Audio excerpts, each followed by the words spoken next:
আমি নিজে টের পেয়েছি, আপনারাও দেখেছি। সবচাইতে বেশি পেয়েছিলাম ওই 10 দিন। মাটির নিচে কোরআন সব চারিদিকে 8-10 জন বসান, আমি একা। এমনি আমার শরীর চলে না। এরপরে আবার এরকম ভয়ঙ্কর ঘর, এরকম ভয়ঙ্কর অবস্থা, এক এক দিক থেকে এক রকম উল্টা পাল্টা প্রশ্ন করে। বলেন তো কত একটা অসহায় অবস্থায় ছিলাম। আমার মনে হচ্ছিল পৃথিবী বলতে আর কিছু নেই। 11টা ঘন্টা আমার এই হাতের ভেতরে যে হ্যান্ডকাপ দিয়ে, ওটা ছাতা লাগালে এমনি কেটে যায়। চোখ কালা কাপড় দিয়ে বেঁধে মাটির নিচে ওই ঘরে চারিদিকে শুধু পানির আওয়াজ শোনা যায়।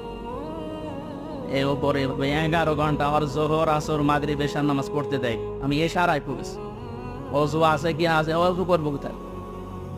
বলেন এই কঠিন অবস্থা বাংলাদেশের মতো জায়গায়, আর আমার